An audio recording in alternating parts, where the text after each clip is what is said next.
Hoy la conferencia lleva por título, como veis ahí, Plantas aventureras. La ponente, Pilar, nos ha contado que nos va a hablar sobre plantas como la canela, el clavo, la nuez moscada, el palo de Campeche, la opuntia, la quinina, los nardos, las dalias, el tomate, en fin, muchas plantas. Dice que llegaron a los jardines de adaptación de Canarias y de Valencia después de haber hecho kilómetros y kilómetros.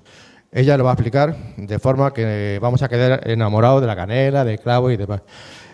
Pilar Lacasta, presentarla es un gesto para mí un poco presuntuoso porque la conocéis la mayoría. Porque hemos comentado antes que la primera conferencia nos la dio en el 2013 y yo en la base de datos lo he mirado y esta sería la 14ª conferencia de ella. Pilar es profesora honoraria del Departamento de Didácticas Específicas de la Facultad de Profesorado de Educación de la Universidad Autónoma de Madrid. Ha sido profesora titular de Geografía en la Universidad Autónoma de Madrid. Cualquiera que le pregunte, ella se define como geógrafa, como pone ahí en la... Su investigación se ha centrado en las grandes propiedades territoriales y el paisaje desde hace un montón de años, fundamentalmente en la Comunidad de Madrid. Ha publicado cantidad de libros y artículos y tal. Yo he cumplido. Es tu turno, Pilar. Como siempre, estás en tu casa, a tu disposición. Muy bien. Muchas gracias.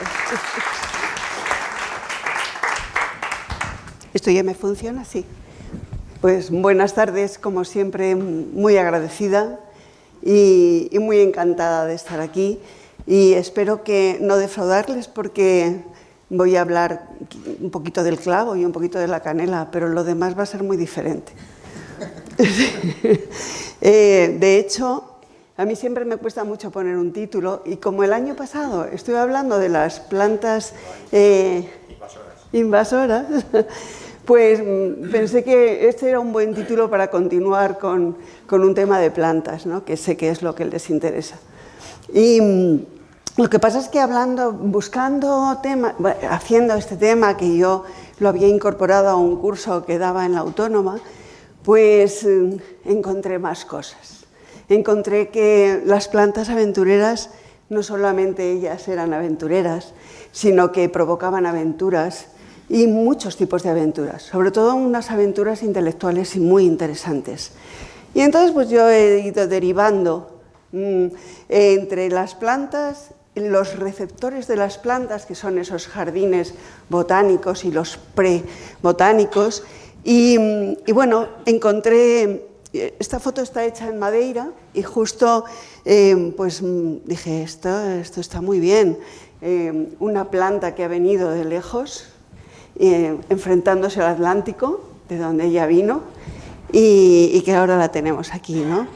Entonces, bueno, espero que no tengo el cacharrito este de moverlas.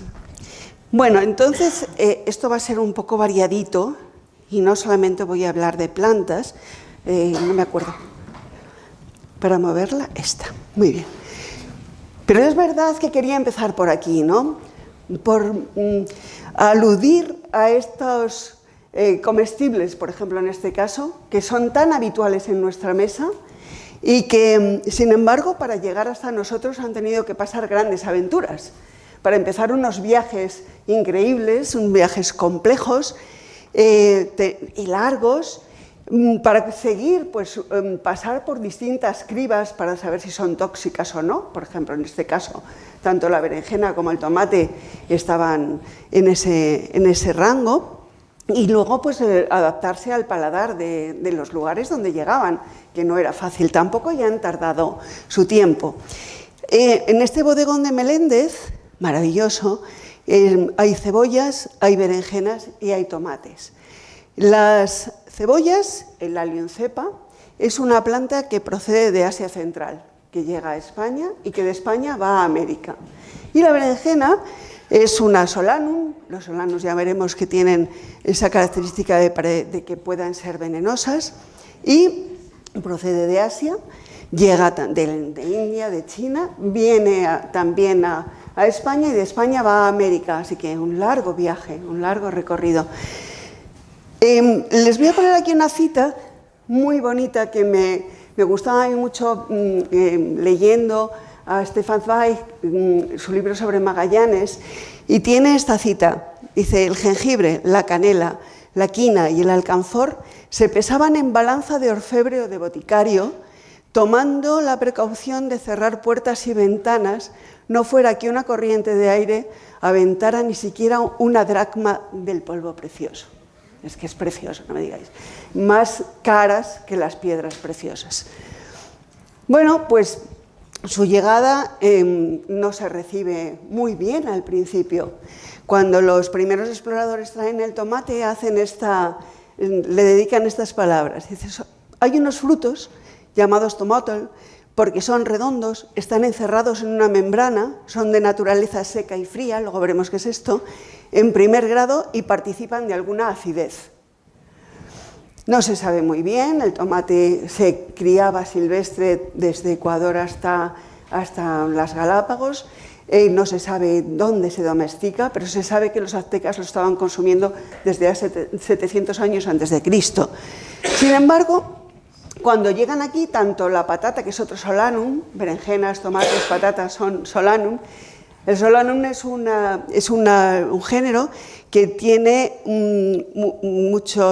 es muy rico en alcaloides, y eso significa que pueden tener veneno, que a veces no pueden ser utilizados como alimento. Por lo tanto, cuando llegan tanto los tomates como las patatas, no se consumen, porque todavía no está muy claro, se les trata de plantas que pueden intoxicar.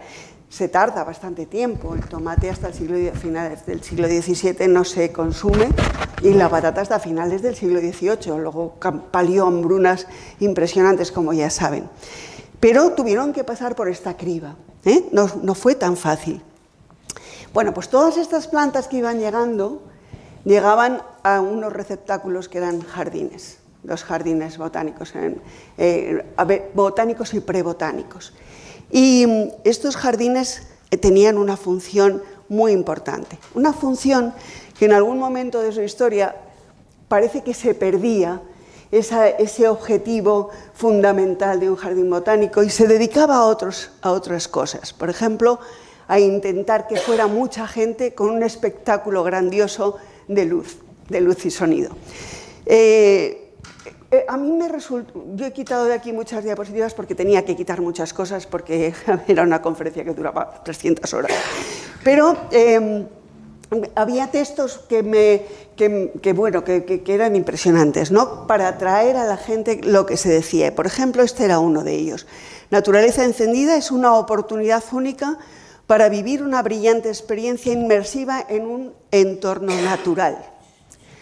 Un mágico paseo nocturno en un entorno natural donde la vida se ilumina y el visitante se convierte en protagonista. Embarcarse en esta aventura invita a descubrir una rica biodiversidad en un espectáculo apto para todos los públicos y lleno de sorpresas. Bueno, se hablaba de que este fue el año 2021, más de 160.000 personas se habían apuntado antes de que se abrieran las puertas, y luego se llenó con 400.000 personas este año, y creo que después fueron hasta 600.000. Claro, para mí, humildemente, cuando los paseantes van por esta maravillosa pérgola, yo creo que lo más importante de aquí, la aventura real, no está en esas luces. Está en esa pérgola, está en ese emparrado. El encanto está ahí. Ver ese emparrado con detalle, fabricado en el siglo XVIII, es una verdadera maravilla. Es que es una joya, y desde luego con las luces no se ve y uno no lo percibe. A mí me parece que tampoco se fijan los paseantes de luces en las maravillas que tiene el botánico. Estos árboles majestuosos, únicos, que han resistido grandes tormentas, que solamente contar qué es cada uno de estos árboles y cómo ha venido, cómo ha llegado, por qué vive, ¿Cómo no lo han tumbado las tormentas? ¿De dónde viene? ¿Y cuál es su vida? Para mí ya me parece que es la aventura, la real aventura. Y el otro que tenemos al lado, el Wingan, es un árbol de los que vinieron en el siglo XVIII con las expediciones botánicas y que también ha resistido ahí. Bueno, todo esto a mí me parece que se perdía. Yo, que soy un amante del botánico y voy muchísimo, cuando veía este destrozo por el día, por la noche estaría muy iluminado, muy bonito, pero yo eso no lo vi, la verdad, pero cuando por el día veía esto me daban ganas de llorar, a mí me daba muchísima pena. Veía que había mucho destrozo, veía que ahí hay una fauna, yo he llegado a ver un búho real dentro del botánico en la parte de Moyano por la noche. Hay una fauna nocturna que las luces le tienen que molestar sí o sí, y bueno, que hay miles de personas andando por ahí. Bueno, a mí me parecía que este no era el objetivo principal de un jardín botánico y os lo tengo que decir. Ya luego habrá quien lo defienda. Un jardín botánico, Hortus botanicus, es un entorno natural recreado artificialmente que reúne una gran cantidad de plantas clasificadas, muy importante esto, con fines científicos y para la educación de los visitantes. Y a mí me parece que este objetivo no se puede perder. Este es el que tenemos que tener ahí muy claro, y yo creo que el botánico lo tiene, cuidado. Ahí yo creo que hubo un lapsus que afortunadamente se ha pasado. Pero cuando te pones a mirar esas plantas que llegan, como estas que estáis viendo aquí, este malvavisco, el café que hemos visto antes, con su cartel que te explica quién es, de dónde viene, cuál es su nombre científico, cuál es su nombre vulgar, todo ese tipo de información maravillosa que te ayuda a entender muchísimas cosas, pues te encuentras con que los jardines botánicos, y en especial el de Madrid, y los prejardines botánicos, han sido receptáculos no solamente de plantas, han sido receptáculos de ideas progresistas, de ideas que han recibido la razón por encima de la fe, que han recibido a las mujeres médicos, que han recibido a personas de distintas razas, de distintas lenguas y religiones, y allí han estado trabajando juntos, ¿no? Y yo quería, pues, iros poniendo algún ejemplito de todas estas cosas. El primero, no van cronológicamente unidos, pero os quería hablar del primero, ¿no? Cómo reciben, cómo un jardín botánico ha sido también receptor de las ideas más progresistas de su momento. Y el Real Jardín Botánico de Madrid es, por encima de todo, yo creo que esto. Tenemos que irnos al siglo XVIII, ya sabéis que finales del XVII, principios del XVIII, las ideas empiezan a cambiar, y esa idea de la Ilustración y del siglo de las luces, que será el XVIII, trae nuevas ideas, un mensaje muy novedoso, ¿no? Entre otras cosas, el predominio de la razón, de la ciencia, del conocimiento por encima de la teología y de la fe, ¿no? Por otra parte, en la vuelta a la naturaleza. Rousseau es uno de los que a mí me han llevado de trabajar el paisaje a trabajar los jardines. Por otra parte, la importancia de la cultura, la importancia de la enseñanza y la manera de trasladar todo esto. Y esto viene porque ha habido descubrimientos científicos muy importantes que han impulsado esta manera de pensar, ¿no? Todo esto se va llevando por todas partes, se va difundiendo pues a través de distintas sociedades, como por ejemplo las sociedades de amigos del país, o por ejemplo las logias masónicas, que son algunas de las que también fueron llevando ideas. Y ahora no me va. ¿Por qué? Buena pregunta. Ahora, no, ahora. Ahí. En el siglo XVIII, toda la parte del Salón del Prado va a cambiar y va a ser va a llevarse a cabo todas estas ideas de la Ilustración. A lo largo de ese arroyo de Valnegral vamos a tener toda la construcción, no sé cuál es el de las lucecitas, ¿este? Quizá, para señalar.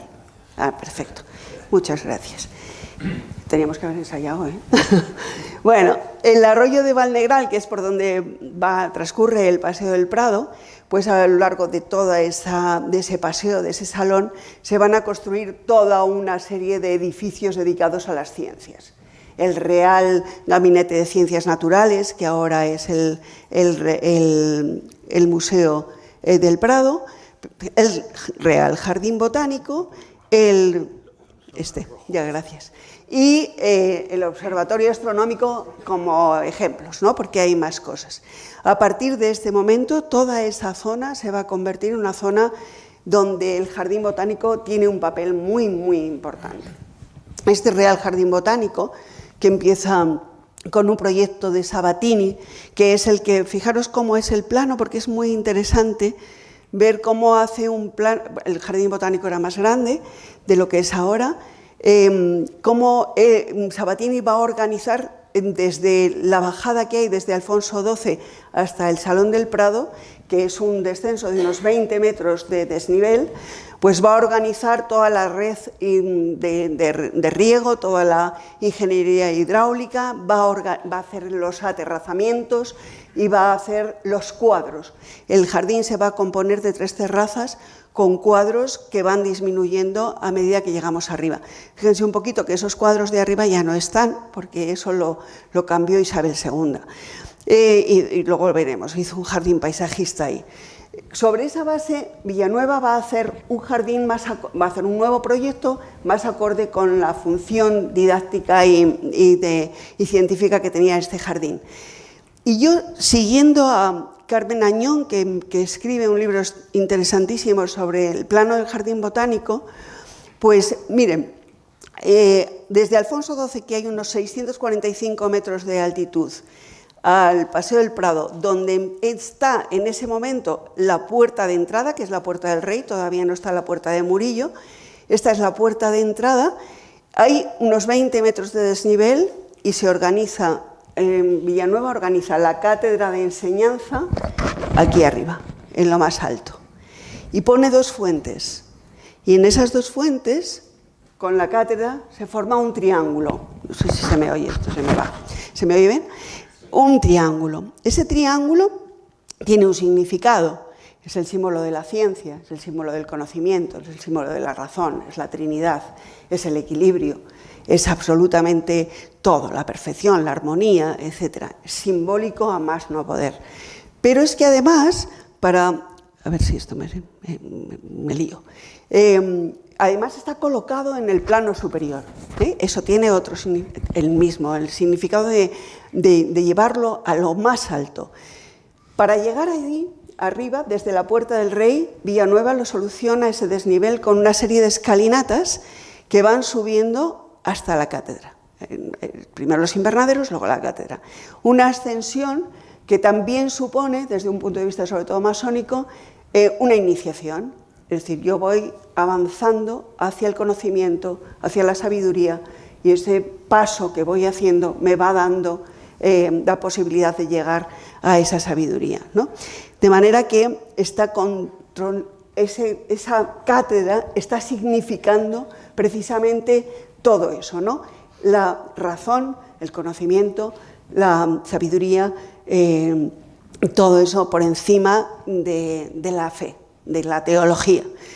Este es el nuevo plano, y en este plano pues ahí tienen el triángulo también, y ya la Puerta de Murillo que está hecha, y los planos, los 3 planos, pues el de la flor, que es el que ha variado.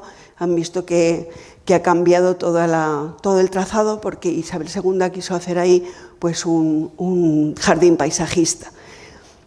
Bueno, esto en cuanto a esa recepción, ¿no? Esta manera de Villanueva podía haber puesto muy bien la cátedra, lo suyo hubiera sido que lo hubiera puesto al lado de la puerta de entrada, lo más fácil, ¿no?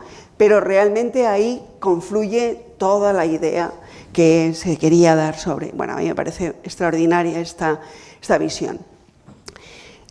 Anteriormente, en la Edad Media, habían empezado a extenderse los cultivos de plantas medicinales en lo que se llaman las simples, en los monasterios y luego más tarde en las escuelas de medicina y farmacia y en las universidades. Y empiezan los primeros tratados de medicina con esta enciclopedia que se publica en el siglo XV.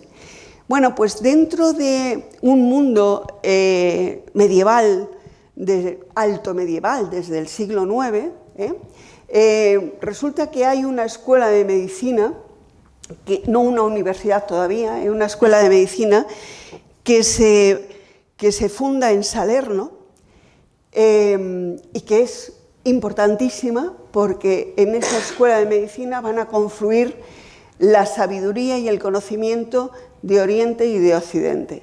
Ahí van a llegar desde judíos, médicos judíos y árabes que vienen también de España, saberes clásicos griegos y romanos, y confluyen en Salerno, y Salerno se convierte, es una escuela que dura desde el siglo IX hasta el siglo XV, y que durante los siglos X-XIII es la escuela más importante de medicina que hay en el mundo y que recoge el saber médico de todas partes.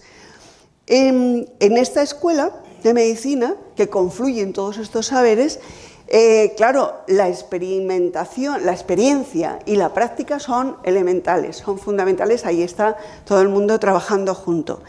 Y todo su saber conduce hacia un campo de innovación tremendo, con la práctica y sobre todo con un método que va a ser empírico y sobre todo de prevención de la enfermedad. Esta que tienen aquí es la portada de un tratado que no era de nada, es un anónimo porque se trata de una recopilación de todo el saber medieval sobre la medicina.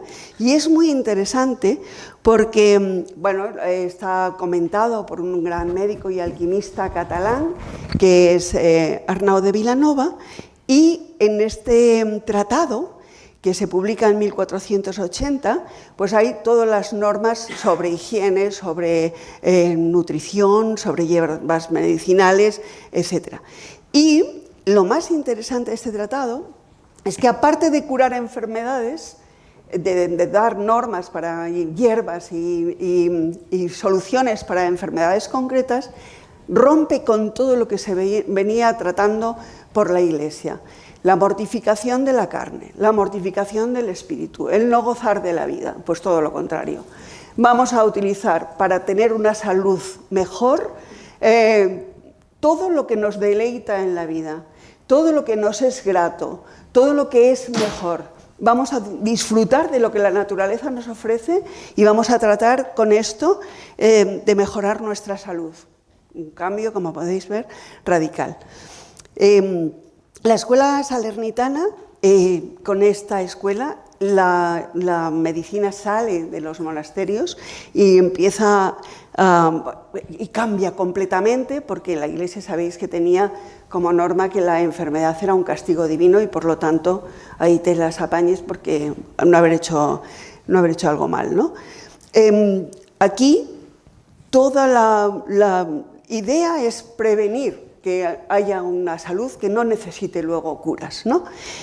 Y en este punto es cuando empieza a salir esta medicina de los monasterios y empieza a llegar a las universidades.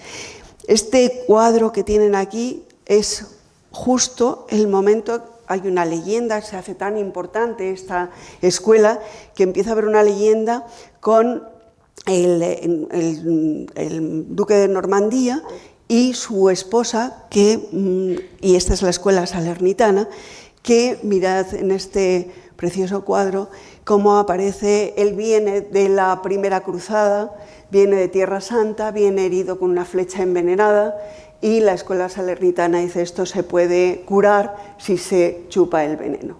Y su esposa, en un alarde, pues lo hace y luego muere ella, porque lo que no hace es escupir el veneno. Pero bueno, esto es lo que hacían, ¿no? Aquí confluían enfermos, médicos de todas estas partes, curando y todo el saber. ¿Y qué relación tiene esto? Bueno, pues porque hay un médico en el año 1300, que se llama Silvático, Mateo Silvático, que decide hacer del jardín que tiene en su casa, al pie de esta colina, en Salerno, una colina aterrazada, se llama Planium Montis. Veis que tiene ahí jardines en terrazas, pues del jardín familiar decide hacer un jardín de simples, pero un jardín de simples muy especial, porque no es un jardín como en los monasterios, que se cultivaba solamente para poder sacar esas hierbas y utilizarlas para curar enfermedades. No, él hacía un jardín para experimentar y sobre todo para enseñar a los alumnos de la escuela de Salerno. Y ahí lo tenéis, y este es uno de los jardines más importantes porque empieza una ciencia botánica con este jardín, estamos hablando del 1300, y es el primer huerto botánico que se dedica a la didáctica. Entonces esto es muy interesante porque ahí lo veis, están enseñando a los alumnos a identificar las plantas medicinales. Este es lo mismo, ahí está nuestro amigo Silvático.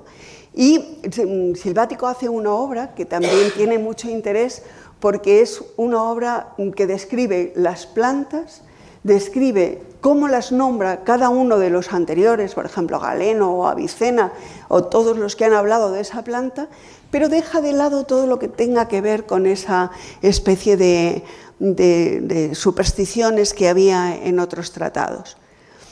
Este es el jardín en la actualidad, porque se ha recuperado este jardín y se ha hecho en el mismo barrio, en el Planium Montis, veis que son terrazas completamente, y se ha reabierto en julio de este año.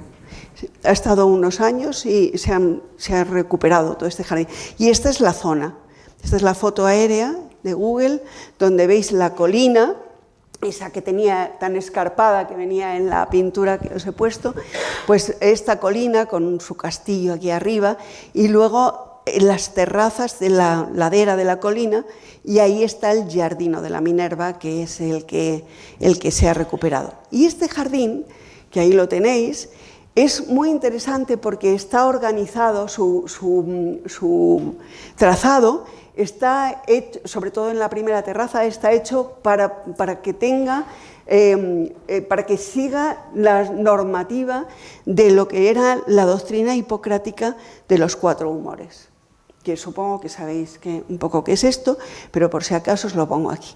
Los 4 humores, esta teoría dice que nosotros estamos compuestos de cuatro tipos de fluidos o humores, ¿no? que son la sangre, la flema, la bilis negra y la bilis amarilla. Y todas nuestras enfermedades o nuestras discapacidades están en relación con la sobrecarga o déficit de uno de estos humores, ¿no?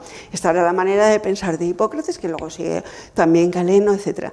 Y eso da un carácter, el sanguíneo, el flemático, el melancólico o el colérico. Y eso, a su vez, estaba relacionado con la teoría de los elementos, que venía de mucho más antiguo, venía de la India y de otros lugares, que estaba relacionado con los cuatro elementos: agua, fuego, tierra y aire. Entonces, ¿cómo se combate una enfermedad? Pues con plantas que sean lo contrario de lo que te está pasando. Por ejemplo, si eres sanguíneo, ahí tienes un exceso de calor y de humedad. Pues el tomate, ¿os acordáis que era seco y era frío, me parece? Sí, seco y frío. Pues, por ejemplo, el tomate podría venir bien para mejorar una enfermedad de un sanguíneo, de un iracundo, de una persona así, ¿no?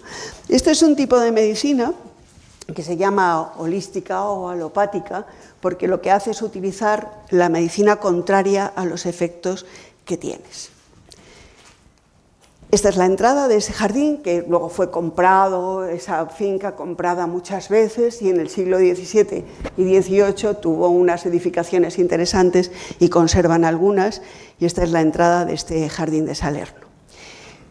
Otra de las cuestiones que a mí me suscitaba esta idea de las plantas aventureras era cómo también la medicina, que había sido siempre llevada por hombres, pues en un momento determinado también las mujeres van a ser importantes en este aspecto, muy pronto.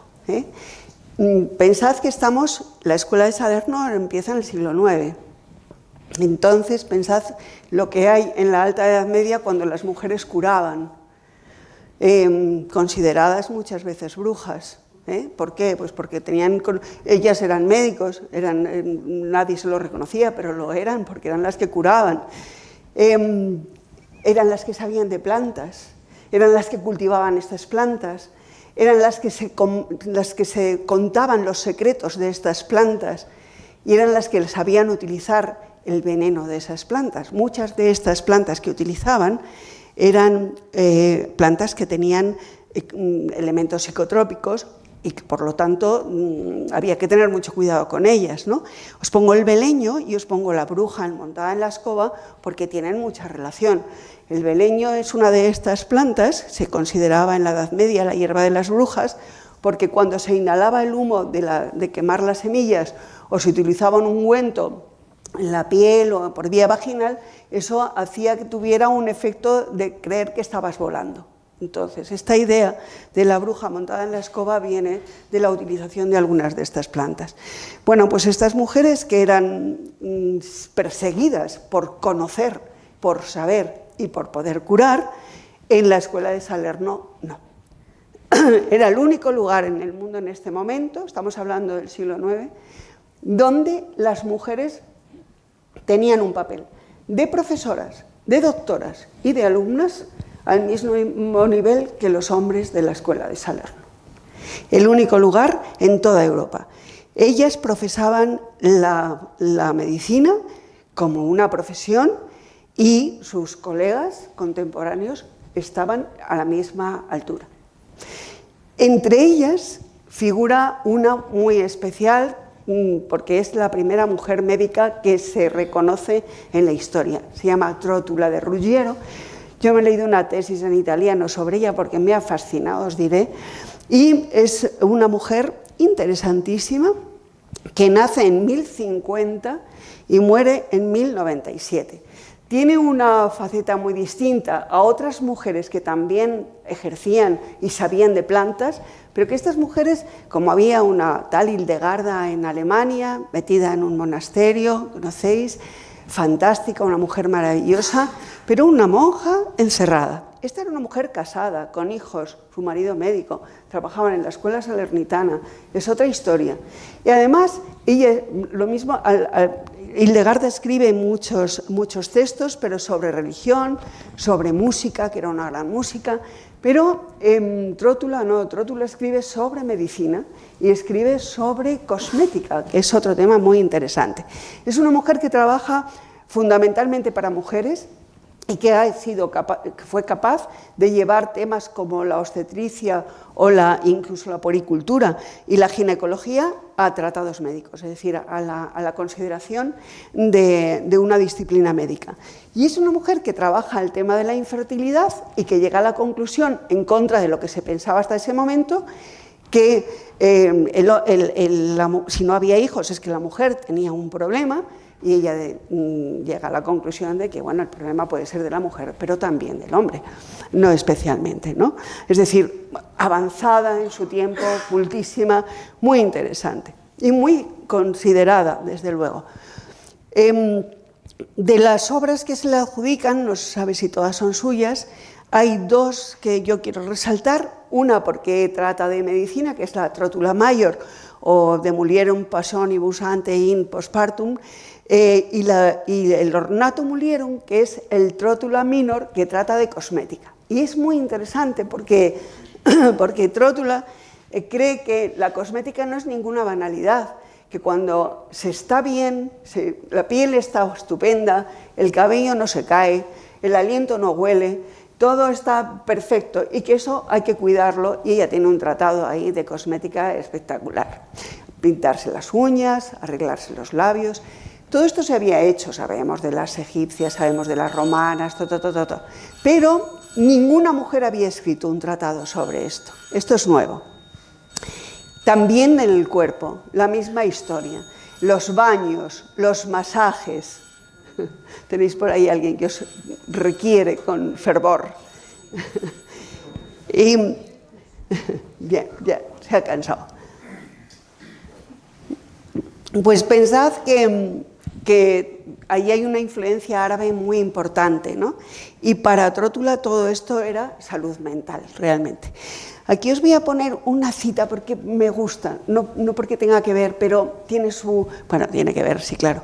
Cuando Magallanes llega a Filipinas, se encuentra con la reina de Cebú, le dedica Stefan Zweig le dedica estas palabras. Dice: la reina de Cebú, que es bonita y podría alternar con la mejor sociedad, pues lleva pintados los labios y enrojecidas las uñas, anticipándose en 4 siglos a sus hermanas europeas y americanas.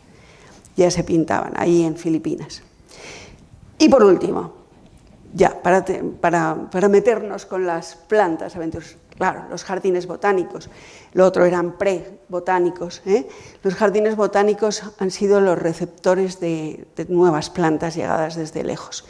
Aquí os pongo otro de los maravillosos que hay en el jardín botánico, de los que vienen en el siglo XVIII, que es el quillay o quillay o árbol del jabón, que viene de Chile, y ahí lo tenemos. Bueno, desde que empieza a hablarse de jardines botánicos, la idea es que se cultiven plantas que vengan desde muy lejos, desde los confines de la tierra. Y para eso os pongo a esta reina también maravillosa, Hatshepsut, que Hatshepsut lo que hace es una reina que vive en el siglo de 1490 a 1468 a.C., y ella monta una expedición al país de Punt, que se supone que es Somalia, para llevarse de ahí plantas de incienso y de mirra. Esta expedición se trae las plantas no prosperan, pero la expedición debió ser tan importante que se pone que en los muros del templo de Hatshepsut en Deir el-Bahari hay toda una representación de las plantas que se habían traído. Su sucesor, que intenta borrarla del mapa, por cierto, Thutmosis III, hace también un jardín botánico en Karnak. Se considera un jardín botánico. No se sabe muy bien cuándo empiezan los jardines botánicos, ahí hay mucha polémica, pero el jardín de Karnak se considera un jardín botánico y está ahí en el Agemenu, o templo de las fiestas de Thutmosis III. Este es el jardín botánico. Y este jardín botánico tiene representaciones en piedra arenisca, relieves de plantas y de animales del propio país, de Egipto, pero también de todas las expediciones que hizo Thutmosis III hacia Oriente, hacia Siria, hacia toda la zona, y recoge, ahora parece que están descubriendo más, una especie de catálogo con 79 plantas, entre árboles, plantas y arbustos y flores, un catálogo impresionante de plantas y de animales. ¿Qué querían con esto? Primero, que la curiosidad se pudiera colmar, ¿no? Y segundo, porque la gente quería ver otras especies de otros lugares y al mismo tiempo, pues si querían cultivar plantas o criar animales, pues se podían importar. Fijaros que han recopilado todo lo que hay. Claro, el interés por estas plantas es de todos los colores, ¿no? Desde para adornar un jardín a medicinales o para cosméticos, para todo, ¿no? Y ahí lo vais viendo. Y, por supuesto, dedicadas siempre a un dios, en este caso al dios Amón. Así que al final todo esto hacía que a lo largo del Nilo se fueran creando zonas de cultivo tanto de plantas autóctonas como de plantas alóctonas. Daros cuenta que todo el tiempo hay un trasiego tremendo de plantas. Lo mismo ocurre, esto es como rápido, ¿no? Para que recordaros un poco que las especias se conocen desde muy antiguo, que ya hace más de 3.000 años antes de Cristo, pues la zona de Mesopotamia utilizaba especias, que los fenicios surtían a Egipto del incienso y la mirra, que utilizaban pues, para el tema del embalsamamiento de los cadáveres, pero también para rejuvenecer el rostro, pero también como medicina, como bálsamo, pero también para curar heridas, para perfumes, para quitarte los insectos de encima, en fin. Este es el árbol del incienso, con una resina que tiene poderosísimos efectos antiinflamatorios y analgésicos. Y este es el árbol de la mirra, un árbol espinoso, como veis, que crecen en zonas pedregosas y en zonas bastante áridas, pero que poseen la facultad de tener esta resina, esta segregación, de la cual en la mirra pues, se obtenía el bálsamo más antiguo que se conoce. Alejandro Magno hace lo mismo, va hasta la India, conquista todo el valle del Indo y se trae todas las especias, aparte del oro y la seda, y los fenicios surten a todo el Mediterráneo de sésamo, de mostaza, de azafrán, etc. Y para qué contaros cuando los árabes hacen toda la ruta del camino dorado de Samarcanda, ¿no? Todo el trasiego de las especias, del comino, del clavo, de la canela, que luego Marco Polo, cuando llega a la China en el siglo XIII, pues ya va a llevarse todo esto al mercado de Venecia, donde se va a formar el gran mercado y el gran puerto de Venecia. Mercancías de todo tipo, que van y vienen. Las espadas de Toledo van hacia Oriente y los esmeraldas de la India o las perlas de Japón o los perfumes de Arabia, etcétera, vienen hacia Occidente, ¿no? Y lo mismo ocurre con el té de la India, la nuez moscada de Zanzíbar, el alcanfor de Borneo, el incienso de Omán, etcétera, etcétera, etcétera. Cuando llega el siglo XV, es Europa la que está loca por abrir nuevas rutas comerciales. Os recuerdo, los turcos han tomado Constantinopla, se han hecho con el mercado, se han hecho con el monopolio, se han cerrado ahí y no hay quien pase. Entonces hay que buscar nuevas vías marítimas y Colón lo consigue dando ese viaje maravilloso. Y a partir de ese momento las expediciones científicas hacia América van a ser desde el siglo XVI muy importantes.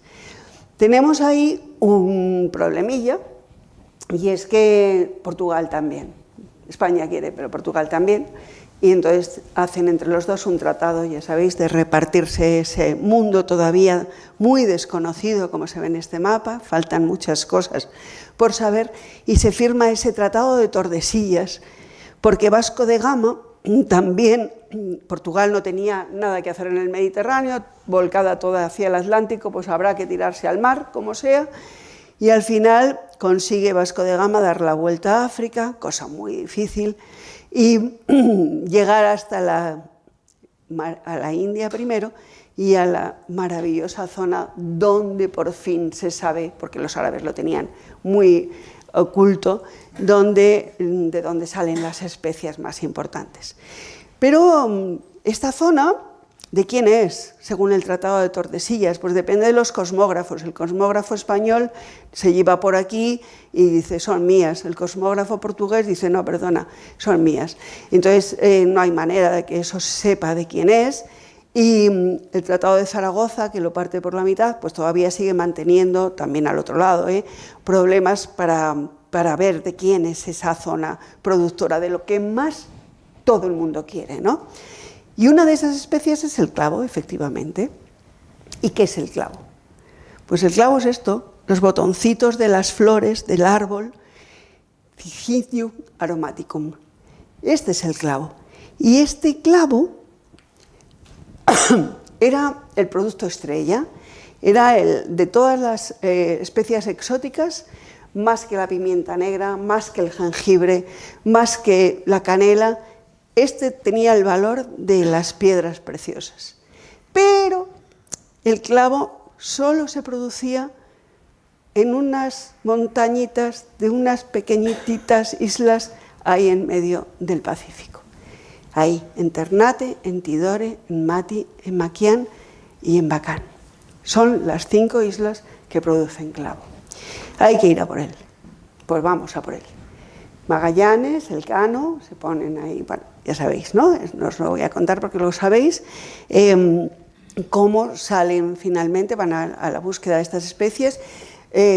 Magallanes tiene un secreto, y es que él sabe, por su amigo Ruy Falero, que se puede pasar del océano Atlántico al océano Pacífico porque hay un lugar por donde hay un paso que nadie más conoce, pero él sabe. Y finalmente es la corona española la que financia esa aventura. Salen de Sevilla, aprovecho para deciros que hay unos 76 kilómetros hasta Sanlúcar de Barrameda de río Guadalquivir navegable, en ese momento que ya no existe porque se ha colmatado todo esto y ya no tenemos esa posibilidad.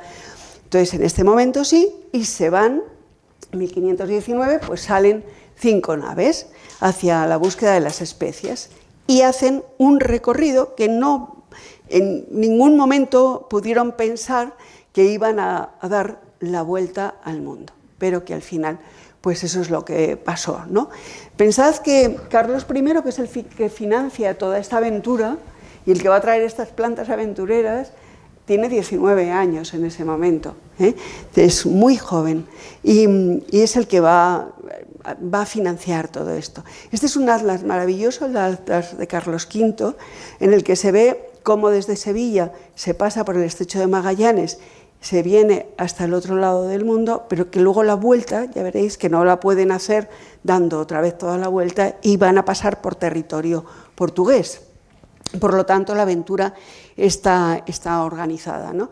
Cuando Magallanes llegan a las islas del Pacífico, llegan a Filipinas. Todavía no es Filipinas, es San Lázaro, las islas de San Lázaro, pero no llega a las Molucas. Y él muere, sabéis que muere en Filipinas. Pero poco después de su muerte, unos 6 meses después, sí que llegan a Tidore, consiguen hacer todo un tratado con los reyes de las Molucas y se llevan un cargamento impresionante de clavo, canela y nuez moscada. Vuelven, como os digo, por un camino que no podían hacer, no podían, está dentro del Tratado de Tordesillas, que esto es portugués y por lo tanto, si se paran en alguno de los puertos de África, van a ser apresados, por lo tanto no pueden parar. Eso significa que tienen que hacer una navegación donde van a pasar todas las calamidades que os podáis imaginar. Pigafetta cuenta de esto y es como el escorbuto los iba machacando, bueno, no os lo cuento porque es muy desastroso, pero lo más interesante es que no se daban cuenta de que podían haber paliado todo esto porque iban tumbados, como dice aquí, medio muertos, iban tumbados encima de 27 toneladas de clavo con una extraordinariamente rico en vitamina C. El clavo tiene componentes, entre sus componentes el eugenol, que es un potentísimo analgésico, antibacteriano, antiinflamatorio, rico en sodio, magnesio, potasio, calcio. Podían no haber muerto, podían haber utilizado lo que llevaban ahí. Y esta es una gran aventura. Esta es la nave que llega finalmente a Sevilla, después de 5 naves que se perdieron el resto. Y cuando llegan a Elcano, que es el que acaba esta expedición, le dan una paguita que no llega nunca a recibir y un escudo donde están los reyes de las Molucas, donde hay la corona de Castilla, que es la que ha financiado el viaje, y donde están la canela, la nuez moscada y el clavo. Y le nombran Hidalgo y le dan una bola del mundo diciendo: tú eres el primero que diste la vuelta al mundo. Este es el pago más importante que tuvo.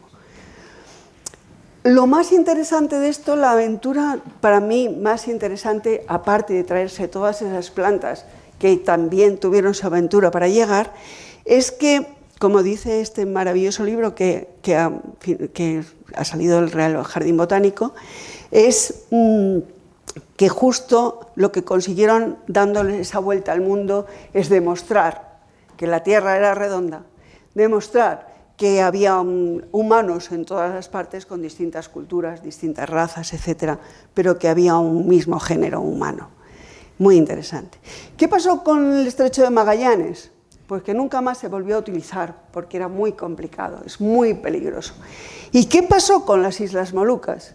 ¿Se las quedó España finalmente? Pues no.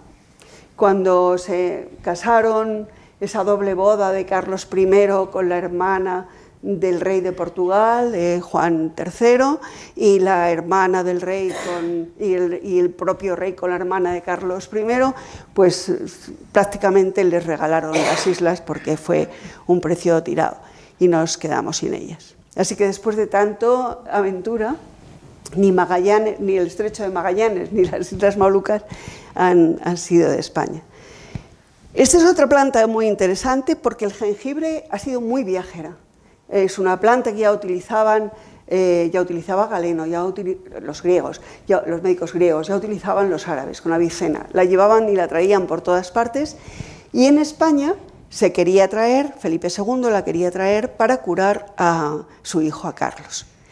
Y esta planta, que ya se cultivaba en América, en las colonias americanas, españolas, es una planta que la traían a Sevilla y en Sevilla la tenían hasta que se iba adaptando en un jardín privado, todavía de plantas medicinales, pero que recibía plantas para su aclimatación, para todo el que quería dejarlas allí. Era de Simón de Tobar, y el rey Felipe II, cuando consideraba que esas plantas ya se podían llevar a sus jardines, mandaba a su gente y se las traían. Y otra, esta es bárbara, la historia de la canela es bárbara porque es la historia de la obsesión de la corona de España por tener canela donde no se podía tener. Sí, realmente es una historia. Fijaros en el nombre científico de esta canela porque esto tiene su interés, que es el Cinnamomum ceylanicum, que ya os dice entonces de dónde procede, ¿no? Lo que conocemos por canela, pues ya sabéis que es la corteza que se deseca de esta planta, que es un árbol originario de Ceilán, del actual Sri Lanka. Entonces, se aprovecha todo, se aprovecha la corteza, se aprovecha para un aceite las hojas y para otro aceite el fruto. Y es única, no tomamos canela ahora, no tiene ningún sabor de la canela auténtica. Su nombre, fijaros que es madera dulce en griego, viene cinnamomum del griego. Y esta planta, otra vez se me atasca. Esta planta ha sido siempre monopolizada, siempre ha tenido un monopolio que la ha impedido, muchísimas gracias, que la ha impedido corretear de una forma relajada. Primero son los árabes.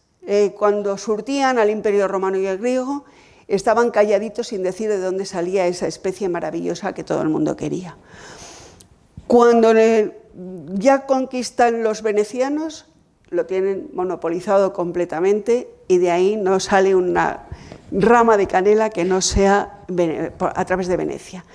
Cuando se consigue echar a los venecianos, entonces vienen los portugueses y se hacen con el monopolio de la canela, siglo XV, bueno, 16, 1500. Y cuando ya los portugueses los echan los holandeses, se hacen con la canela y monopolio holandés durante el siglo XVII hasta el XVIII, que es el momento en que los ingleses, con la Compañía Británica de las Indias Orientales, se hacen a su vez con el monopolio. O sea que todo el tiempo esto está siendo monopolizado y no hay manera de tener canela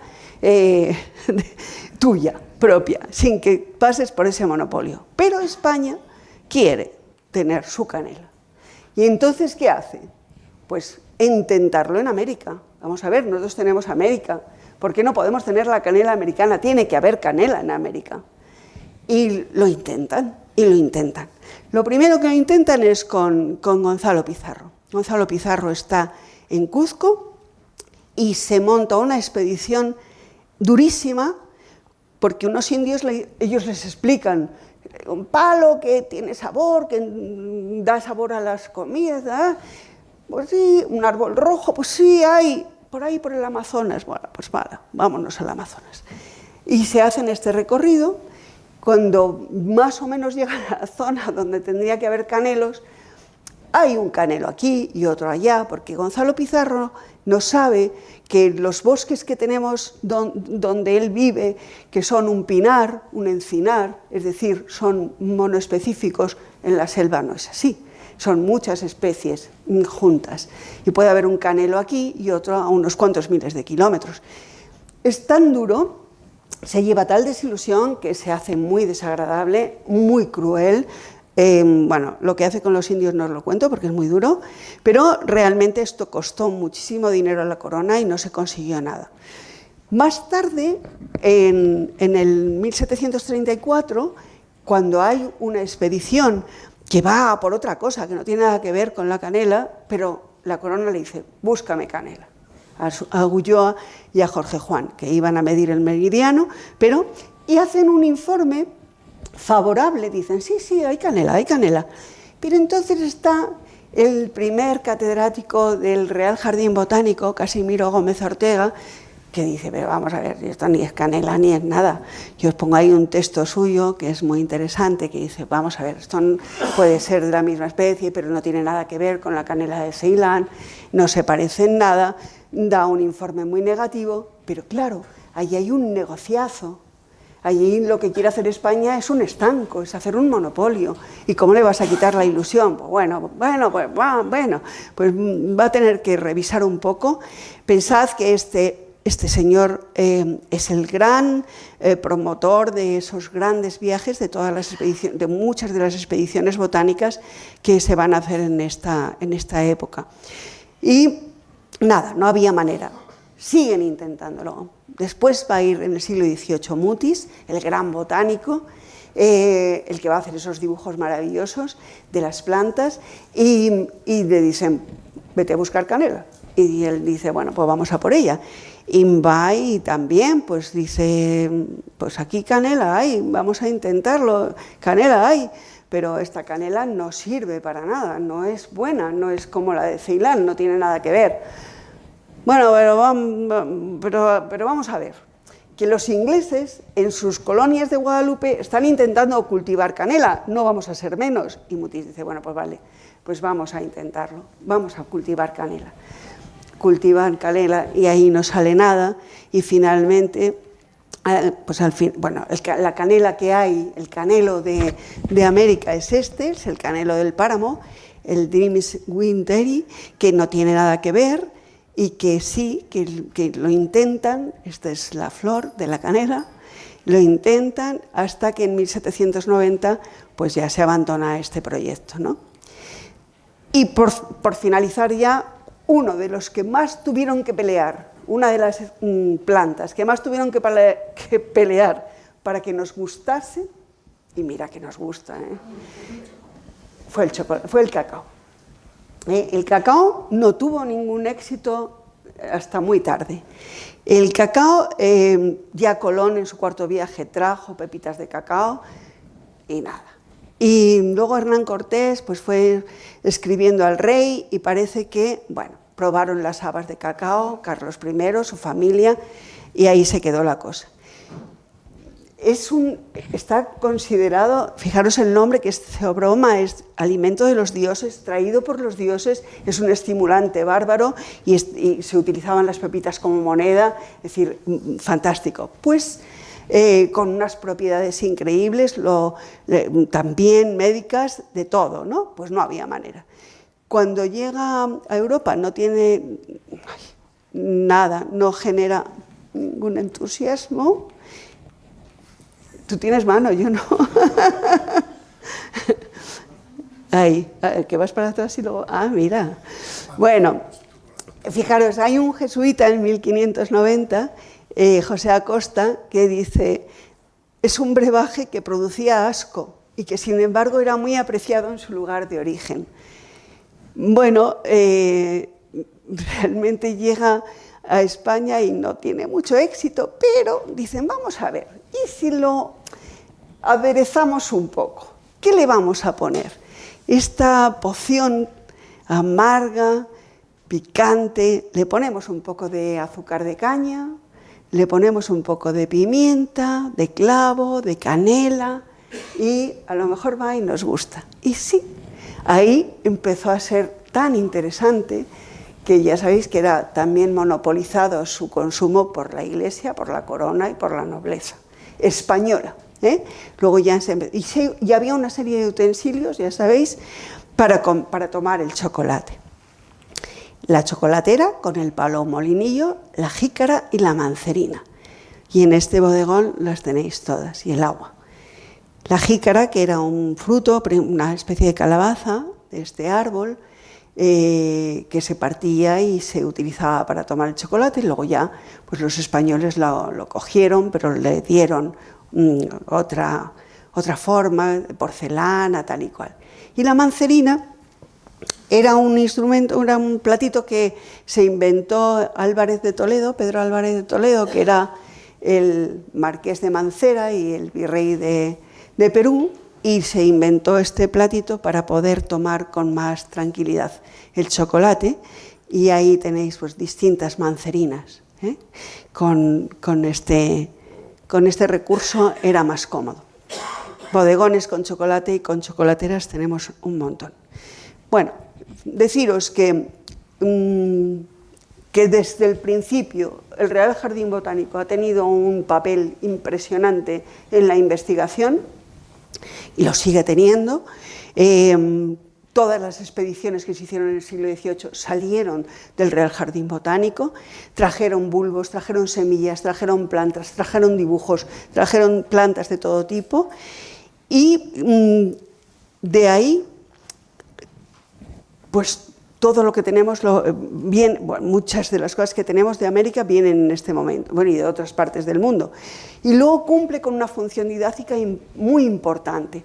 Daros cuenta que en este momento viene tal número de plantas que hay que clasificarlas, y el sistema que tenían hasta entonces, el de Tournefort, no sirve, y Linneo está en auge, y entonces se crea una escuela para enseñar botánica y para enseñar la nueva clasificación de este sueco tan importante que tenemos ahí delante de la palmera y del invernadero, de Linneo, de Carlos Linneo, y de ahí salen personas que han estudiado en esta cátedra, que van a repartirse por el mundo y que van a difundir todo este conocimiento. Así que es una labor súper, súper interesante desde el principio.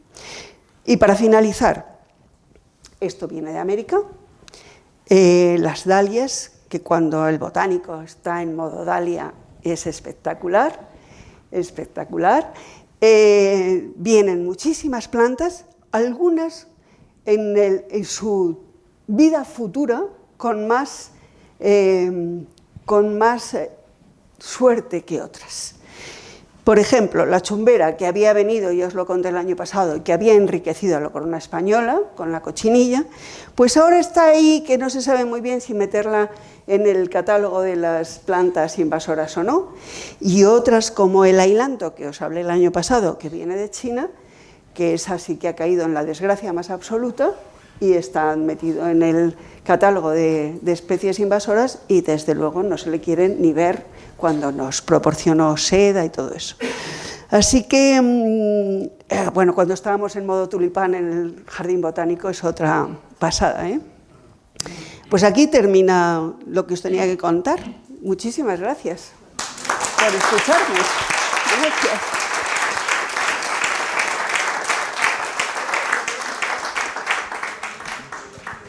Bueno, pues es el momento. Si tenéis algún comentario, una pregunta o una aclaración, levantáis. Esteban.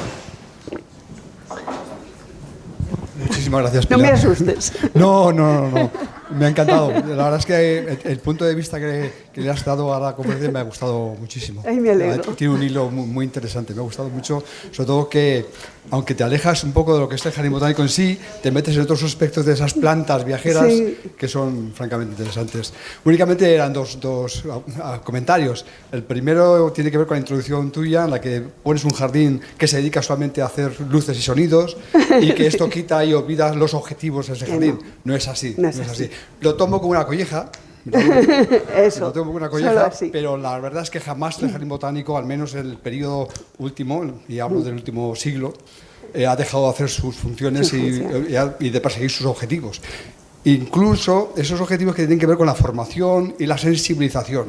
Qué bien. Para muchos, efectivamente, los que fueron al jardín durante esos periodos de luces irían simplemente a ver las luces, pero otros muchísimos no. La diferencia entre visitas de un tipo y de otro pues no estuvo nada mal, al menos desde mi punto de vista. Es una actividad que duró muy poco tiempo y que, a pesar de que tú comentas que había animales que desaparecieron, no desaparecieron, teniendo en cuenta que estábamos hablando de un mes que es el mes de 2 meses de diciembre y enero, o invierno, las aves han migrado, no están por allí y lo que hay sigue estando. Yo lo puedo jurar. Me alegro fueron 4 años y la verdad es que yo... Bueno, pues sufrí un poco también porque lo que yo pedía luego no se conseguía, pues yo pedía mucho más. Fue mejorando porque sí fue haciendo mucho más ligado a la botánica, pero bueno, que no del todo, ¿no? Pero no me importa. Y luego hay otro comentario más y es en relación al Pabellón Villanueva, que realmente no se inicia como cátedra, sino como invernadero. Sí, pero luego, es la parte de atrás, no la cátedra. Sí, pero esa es posterior. Es cuando ya se empiezan a dar clases de botánica, porque todavía no empiezan las clases de botánica en esa cátedra totalmente, ¿no? Y nada más, yo creo que simplemente esas 2 puntualizaciones y todo lo más, muchas gracias. Muchas gracias a ti. Yo te puedo hacer una pregunta que siempre he tenido que cuando leo sobre esto, el invernadero que hace Villanueva parece que no está bien situado, es cierto, ¿no? ¿Y por qué crees que... ¿Por qué crees que lo pone ahí? Para que mire al Prado. Porque mira el Prado. Nadie tiene en cuenta que es un invernadero. De momento, quien lo diseña no es un jardinero. Luego, los jardines que vienen, como Gómez Ortega y demás, se encuentran con que es un invernadero que no sirve para nada, solamente se calienta por las tardes y muchísimo en verano, no sirve para nada. Interesante. El Jardín Botánico es el sitio donde hay que estar todo el rato. Es un lugar... Sí, es un lugar mágico, de verdad. Mágico, no necesita luces, ¿eh? De verdad, no pongas luces, no necesita luces. Es mágico en sí mismo, de verdad. ¿Cuál era el uso de la mirra? Sí, la mirra la utilizaban para todo, era antiséptico. ¿Por qué era tan valiosa la mirra? Sí. ¿Cuál era el uso? Sí, pues para todo. Es que fundamentalmente era medicinal, fundamentalmente. Pero bueno, los egipcios la utilizaban para esto de los cadáveres, para hacer las momias. Es un bálsamo curativo a más no poder. Es decir, cuando cuando te pones a estudiar dices, mira lo de los Reyes Magos, pues claro, pero no era, porque cuando eres pequeña dices, pero a ver, ¿qué es esto? Lo del incienso, la mirra, pero ¿por qué les regalan eso? ¿Pero eso qué es? ¿No? Bueno, pues eso era la pera, porque ahí estaba, pues eso, tenía curación, servía para todo, servía para que los insectos no te acribillaran, servía para todo, era uno de los elementos, un bálsamo maravilloso. Esa resina es un bálsamo maravilloso. Fíjate, por eso los Reyes Magos no eran tontos, ¿no? Regalaban cosas muy buenas. Muchas gracias, Pilar. Como siempre, nos has dejado con ganas de más. Pero, muchas gracias. Pero yo te voy a preguntar, estas especies que sabe que son tan buenísimas para todo, ¿no forman parte ahora de la medicación, de las medicaciones, o están por separado? No, sí sirven, sí, y se usan, toda la medicina naturista los usa. Sí. Lo que pasa es que ahora mismo yo creo que lo que hay es mucho fraude con las especias. Es decir, cuando compramos canela no compramos canela de verdad, cuando compramos clavo no compramos el clavo de verdad, son sucedáneos, no es la verdadera nada. Como el azafrán, igual, como casi todo. Tenemos ahora un problema con estas cosas.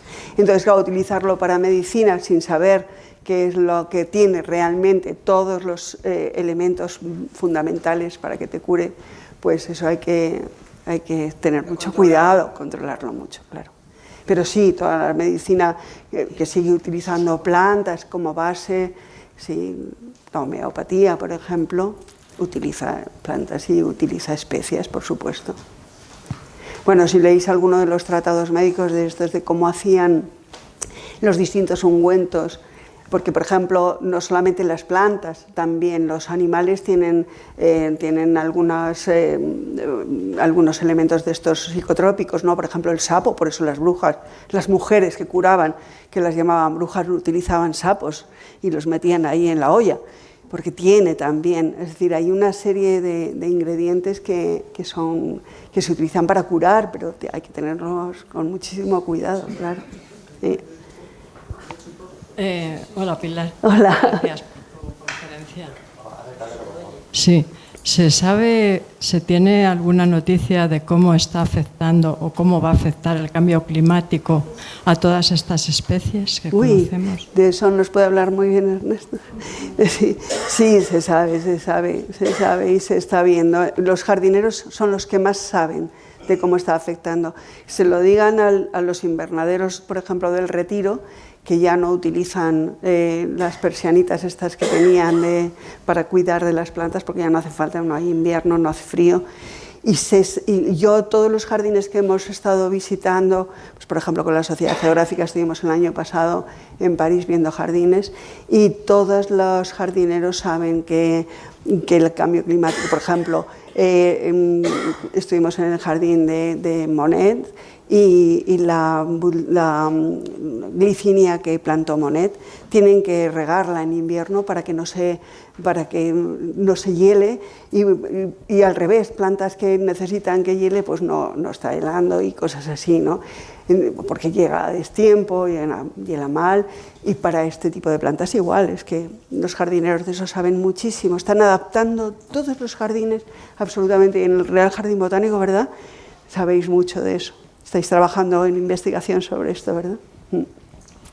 Yo he observado, aquí en Tres Cantos hay muchos tilos, y castaños de estos... De Indias. De Indias. Y están todos marrones. Están con las hojas quemadas. Sí, pero todo el verano han estado que no así. es del otoño, No. es chamuscadas. Sí, además se sabe, por ejemplo, que tenemos ahora este cambio con más calor. En Europa lo están viendo también, yo lo sé por Holanda, que están teniendo insectos que no tenían, y no tienen depredadores que no, claro, para esos insectos, con lo cual en hojas de árboles se lo están tragando porque no hay quien lo impida, ¿no? Sí, es tremendo, esto está siendo muy tremendo para la vegetación. Y en las montañas igual, yo que ya sabéis que trabajo más el paisaje que los jardines, pues pasa lo mismo, o sea, estamos viendo que los encinares y los robledales van a ir abandonando el espacio que tienen y van a cambiar de sitio, como está pasando con los animales. Recordad que en Peñalara, por ejemplo, las ranas que estaban y los anfibios que estaban en las lagunas de las zonas de humedal de abajo se están yendo hacia las lagunas de mayor altitud, y así. Sí, se está notando en todas partes. En la naturaleza muchísimo. Y los jardineros saben muchísimo de eso, porque lo trabajan todos los días. Todos los días. ¿Alguna intervención? Pues nada, muchísimas gracias. Pues ya hemos terminado. Ahí, mi rey.